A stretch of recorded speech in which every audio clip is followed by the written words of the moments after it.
Good morning, Facebook. It's day 7. Day 7 of the Facebook Live Challenge. I'm going to do 30 days at a minimum. So we're one weekend. So that means we're one quarter of the way through. We're 25% through. I tried to go outside this morning and the no-see-ums ate me up. So I can't do that right now. We got to wait for some more wind to come around. So anyway, I wanted to talk to you this morning about how to get your first podcast sponsor. I have spent tons of time talking to my podcast clients, and those clients are people who many times they are experts in their niche. They're experts in their content matter, whatever their topic is about, they're the expert.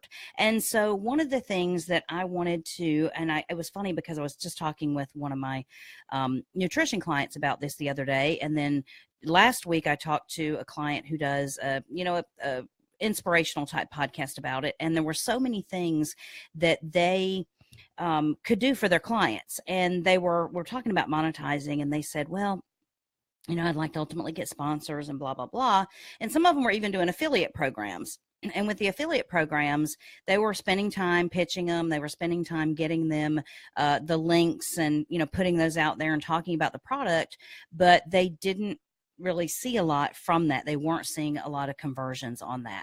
Now, I will tell you this. One of the things about getting sponsors is that you need to really be sure that you have an audience that will take advantage of your offers, that will click on your leads. And so, excuse me, you have to start testing the waters a little bit, and you have to start, making sure that the offers that you put out there are being converted. And that way, when you go to other people and get them to sign on to advertise on your podcast, you know that you're getting they're going to get a return on the investment that they make in you, because you have an audience that will follow along. Now, one of the things that I'm talking to us, especially ladies, I'm talking to myself included, one of the overlooked areas of our podcast sponsorship opportunities is that many of us offer services to clients, and we have clients and we coach them, or we take them on for one-on-one coaching, or we have group masterminds, or we have group coaching, or we have some other event that you might have. You might do a quarterly, maybe a quarterly cleanse or challenge or something else that you do. And so those types of things are things that you're offering to people in your local area or that are in your client area. But at the same time, you could be offering those to your podcast listeners. So one of the things that I want you to think about, and it takes a while to embrace this, and yesterday I talked about how you are your own brand, and it takes me a while to realize that, and everyone else, comes into that at their own, you come into that at your own, in your own time when you blossom in that way and you realize you are your brand.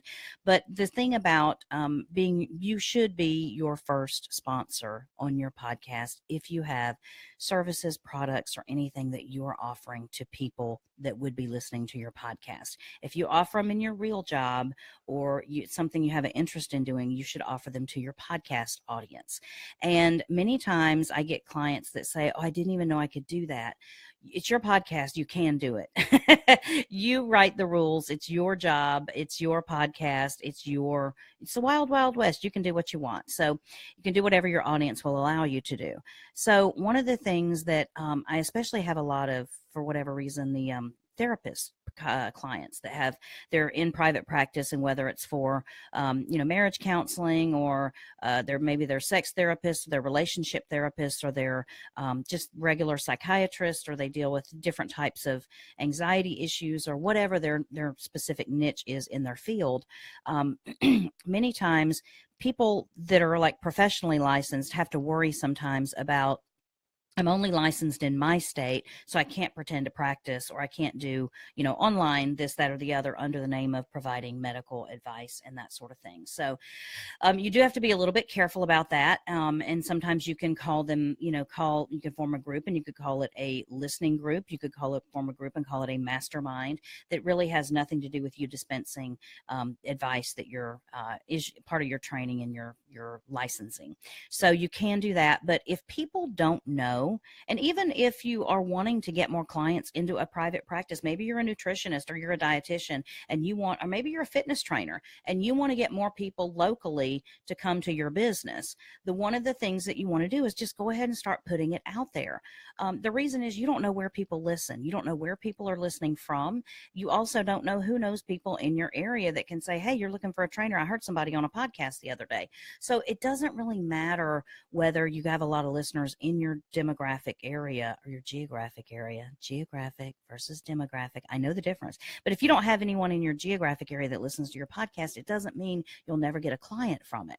I had a client tell me yesterday that it was a therapist, and she got a client the other day that said, the first time I listened to your podcast, I knew that you would be the type of therapist that I should hire, because I could tell that you would be very good for me in this particular situation.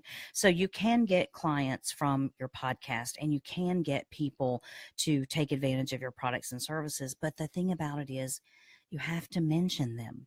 You have to put it out there, and you have to say, I offer this, I do this service. Oh, by the way, my podcast is sponsored by my company, which is blah, blah, blah. And if you're needing someone to help coach you in nutrition or fitness or therapy or whatever it is, I can offer those services, and you can find them where? At your website, and you send people there. So don't overlook the obvious. You should always be your first sponsor. Empower yourself to do that. Sometimes you have to get there on your own. You have to get there a little bit at a time.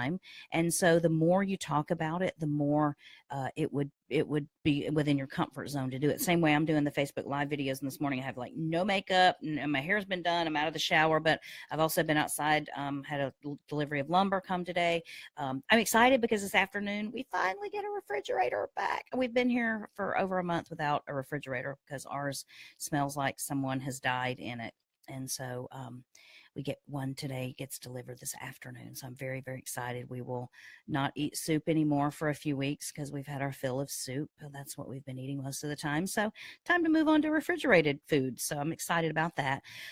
But don't be afraid to mention that you are your first sponsor. And the first time you mention it, you might have to script it out. You might have to put it out there and say, exactly what your script is. And you might have to feel like you're not really going to do a strong call to action. But then the more you work it into conversations in your podcast, the more people will understand what you're doing. Now, the one thing I will say, it would be a crying shame if you had a podcast and you offered a service and you offered coaching or you offered anything to people and they had no idea how they could get more of you and get more of your content and get more of your message. That would be the biggest shame of all. So please don't let another day pass where you overlook the obvious sponsorship possibilities that lie within whatever your main business is. So it's not that you're tooting your own horn. And I think sometimes excuse me, we worry about being self-promotional. We worry about being too salesy, and we worry about it seeming like we're sort of money hungry. But if you've cultivated your audience and they know your heart and they know the value you provide, if you have a service that you offer that provides value to them, they're going to want to take advantage of it. So be your first sponsor. That's how you get your first sponsorship. And then at the same time, that also gives you a level of comfort knowing that your offers and your calls to action will be taken advantage of by your audience, so that if you ever got an outside sponsor, you could have confidence that you're going to deliver for them on that advertisement too. So be your first sponsor. Don't let another day go by where you are not mentioning what you do on your podcast. So thanks for joining me. This is day 7 of the Facebook Live Challenge. Like I say, I'm inside today because the no-see-ums are so bad outside. We're getting some thunderstorms and a little bit of cooler temperatures toward the weekend. And so we'll see. We might be inside for a little while, but we'll see what happens. So anyway, you guys have a good weekend. Make yourself some plans to kind of refresh and rejuvenate. Don't get so crowded in with Christmas shopping and all the other stresses on your time that you don't take time for you. So, all right, have a good one. Be your first sponsor. Bye. Catch you tomorrow.